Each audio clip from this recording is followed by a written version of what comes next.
माए राम रसिया रिझाओ, राम रसिया रिझाओ, माए राम रसिया रिझाओ, राम रसिया रिझाओ, माए राम रसिया रिझाओ, राम रसिया रिझाओ, माए राम रसिया रिझाओ, राम रसिया रिझाओ, माए राम रसिया रिझाओ, राम रसिया रिझाओ, माए राम रसिया रिझाओ, मोअबला पर कृपा कीजे, मोअबला पर कृपा कीजे, मोअबला पर कृपा कीजे, मोअबला पर कृपा कीजे, गुण गोविंद के गाँव में माए राम रसिया रिझाओ,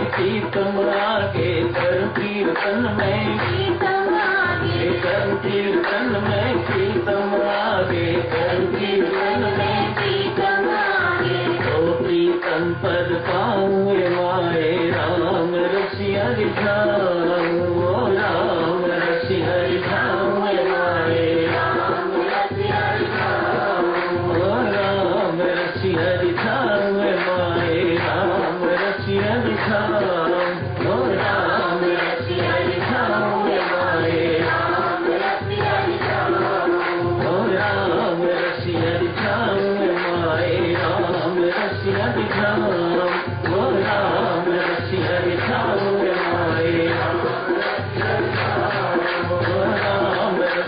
रिझाओ, माए राम रसिया रिझाओ, राम रसिया रिझाओ, माए राम रसिया रिझाओ, माए राम रसिया रिझाओ, राम रसिया रिझाओ, माए राम रसिया रिझाओ। मेरे सपनों सिमरन की चर्चा चल रही है। 9वां अध्याय चल रहा है। आज 20वें श्लोक से शुरू किया गया था। बीच में 22वां श्लोक, बहुत महत्वपूर्ण श्लोक 9वें अध्याय का, कल से शुरू करेंगे चर्चा साथियों में। इसकी आज प्रयत्न करते हैं जो सिमरन की चर्चा शुरू हुई है वह आज समाप्त हो जाए।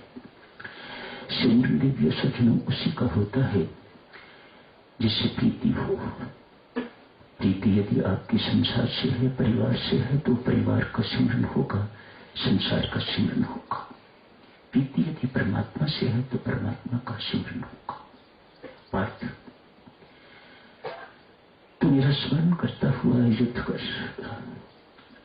गीताचार्य भगवान श्री कृष्ण पार्थ के माध्यम से हम सबको उपदेश देते हैं, नित्य स्मरण करते रहो, सतत स्मरण करते रहो, नित्य स्मरण, निरंतर स्मरण, सदा स्मरण करते रहो, ताकि अंत समय जो मेरा स्मरण करता हुआ देह को त्यागता है पार्थ, वह मुझे प्राप्त होता है, इसमें कोई भी संदेह नहीं।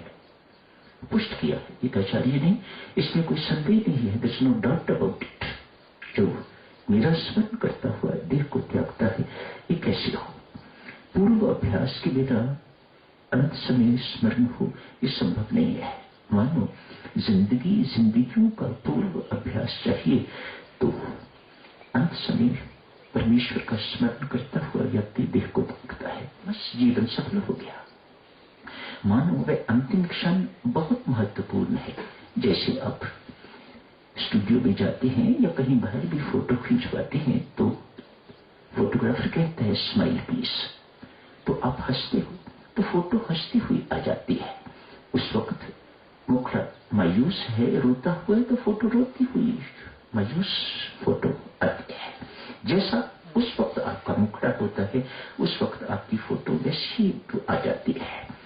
परमेश्वर भी ऐसा ही कहते हैं, अंत समय मेरा स्मरण करता हुआ तू देह को त्याग, तो निस्संदेह मुझे प्राप्त होगा। इसमें बिल्कुल भी संशय करने की जरूरत नहीं। तो जिंदगी का अभ्यास क्या है? यही ना, ताकि इस प्रकार का सिमरन जिंदगी पर चले है, ताकि अंत समय मुख से राम निकले, परमात्मा का स्मरण हो, बस जीवन सार्थक हो गया, जीवन सफल हो गया। प्रीति तो साधक सिमरन प्रेम प्रधान हुआ, इसके पीछे प्रेम है। प्रेम तो निराकार है, इसका साकार रूप है सेवा। आज दूसरा शब्द सिमरन के साथ और लगाते हैं, जीवन का पूर्णत्व, जीवन की पूर्णता कब प्राप्त होगी? जब सिमरन के साथ सेवा होगी। याद रखो भक्तजनों, अकेली सेवा आप गुरुद्वारे की करो, मंदिर की करो, संसार की करो, किसी की भी करो, वह आपको मुक्ति प्रदान नहीं कर सकेगी।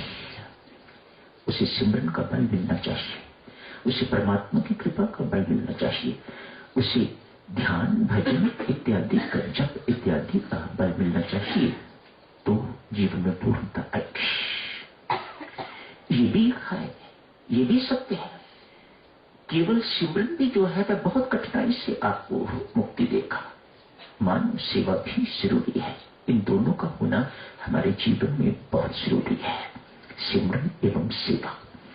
आपने भी सेवा शब्द अच्छा नहीं लगता तो कोई बात नहीं, आप इसे कर्तव्य पालन समझो।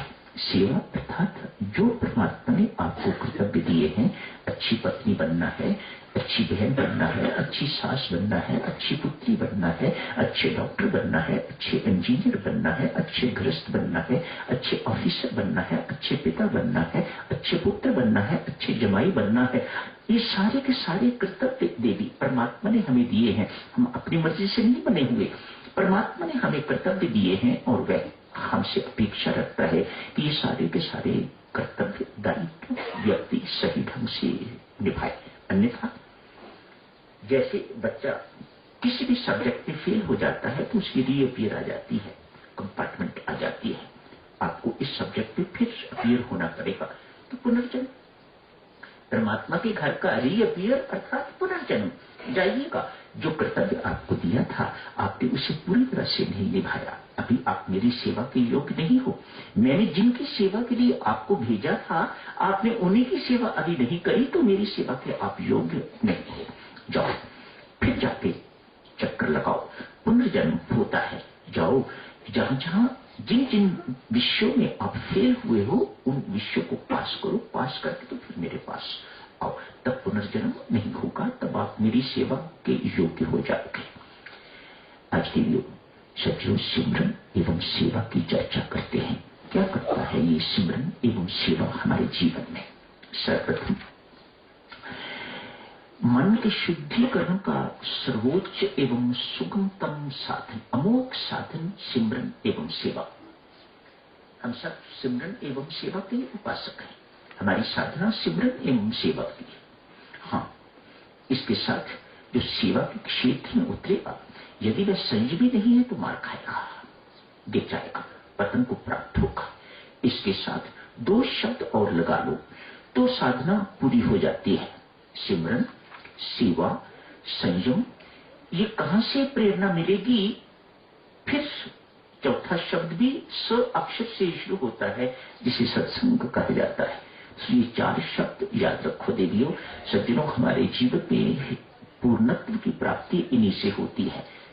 सिमरन, सेवा, संयम एवं सत्संग, ये चार शब्द जीवन की पूर्णता देने के लिए बिल्कुल सक्षम है, पर्याप्त है। मन का शुद्धिकरण सिमरन एवं सेवा से। आज साधक जनों, एक युवक बाबा नानक के पास आया। बाबा नानक से प्रश्न करते हैं, बाबा एक बात बताओ, मुझे बहुत बड़ा संशय है। ये संतों महात्माओं के विषय में इतना कुछ शास्त्रों में लिखा है, इतना कुछ संसार कहता है, क्या ये सत्य? बाबा से प्रश्न। बाबा नानक कहते हैं, युवक तू क्या सोचता है? तू अपनी बात पहले बता। तो इन संतों के बारे में क्या सोचता है? युवक कहता है, मैं सोचता हूं ये धरती पर बोझ है, पशुवत जीवन व्यतीत करते हैं, दूसरों का खाना खाते हैं, दूसरों पर निर्भर रहते हैं, इनका अपना जीवन कुछ नहीं, धरती पर बोझ है।